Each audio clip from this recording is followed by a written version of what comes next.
Today is International Women's Day. I want to mention the fire in New York on March the 25th, 1911, at the Triangle Shirtwaist Factory, in which 123 women and 23 men died. The fire was a consequence of appalling working conditions and lack of any safeguards in place to protect 500 workers, mostly European immigrant women. It happened just before the end of the working day. The building stood on the corner of Washington Place and Green Street. It was fireproof, but the highly combustible materials and furniture within needed little encouragement to burn. The factory was on the 8th, 9th and 10th floors. There were 2 elevators, front and back, but as usual, only the one at the back was in operation on the evening. This was to be sure that at the end of the day, everyone left by the same exit, allowing the one watchman employed at that time of the day to check all the girls' handbags as they left work. There was a single badly constructed fire escape which many workers did not know about, and in any case on the day of the fire it buckled under the weight of those trying to get away, twisted and collapsed, sending them all tumbling to their deaths. From the 9th floor, the downward staircase to Green Street exit was blocked by fire, but some people were able to ascend to the roof and escape over the other buildings.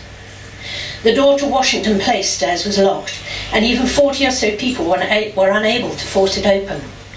They and many others afterwards believed they were deliberately locked. The owners had frequently locked the exit doors in the past, claiming that workers stole materials in this way or used it to take illicit breaks. Desperate workers threw themselves from the windows to certain death. They also threw themselves down the lift shaft when the lift stopped working. The firemen's ladders were not long enough to reach the upper floors, their nets not strong enough to catch those jumping from such a height. The mayhem, distress and carnage is hard to imagine.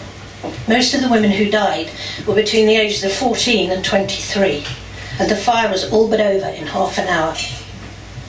I've read some first-hand accounts of the fire, and nothing I could have written would have told their harrowing stories in any better way. So I've chosen one, taken from a series of interviews with survivors, recorded by Leon Stein in the late 1950s.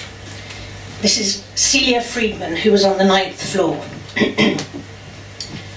On the day of the fire, I got in my clothes. I stood at my table ready to leave. I looked across the shop. In front of me I saw flames on the outside of the windows shooting up. The flames were climbing up from the 8th floor. I was scared, and it seemed to me that even before I could move, everybody in the shop started to scream and holler. The girls at the machines began to climb up on the machine tables, maybe because they were frightened, or maybe they thought they could run to the elevator doors on top of the machines. The aisles were narrow and blocked by the chairs and baskets. They began to fall in the fire. I ran to the elevator because that was the only place to run to. The door to the stairway was completely blocked by the big crates of blouses and goods. The fire crept closer to us and we were crowded at the elevator door, banging and hollering for the elevator. The first time it came up, the girls rushed in, and it was crowded and went down with the girls screaming. I was left with those who didn't make the first trip. Then the elevator came up a second time. The girls were all squeezing against the door, and the minute it was opened, they rushed again. This time I was sure I'd be lucky and get in. I rushed with the other girls, but just as I came to the door of the elevator, it dropped right down in front of me. I could hear it rush down, and I was left standing on the edge trying to hold myself back from falling into the shaft. I held onto the 2 sides of the open door. Behind me the girls were screaming, and I could feel them pushing me more and more. I knew that in a few seconds I would be pushed into the shaft, and I made a quick decision. Maybe through panic, or maybe through instinct. I saw the centre cable of the elevator in front of me. I jumped and grabbed the cable. That's all I can remember.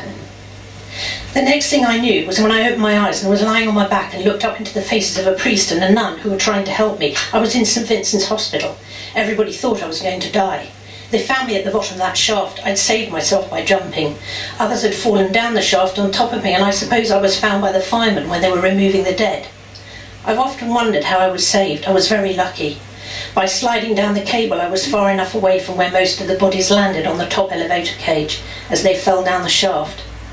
My head was injured, and I had a broken arm and a broken finger. I had a large searing scar down the middle of my body, burned by the friction of the cable, which had cut through my clothing. In the hospital later, I was shown a large ripped piece of fur and fabric. One of the nurses said she thought it was wonderful that I had enough presence of mind when I jumped to wrap something around my hands in order to save them and to be able to hold onto the cable. I know it was not presence of mind or courage. I think the right word is vanity. This was a new muff that I had bought after saving for it for many weeks, and fire or no fire, something in me made me hold on to it even while I jumped to save my life. I don't know how long I stayed in St Vincent's, but when I was well, the Red Cross came with my clothing, which they got from my family, and took me straight to the mountains for a rest.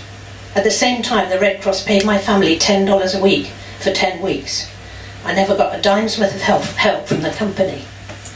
Sorry.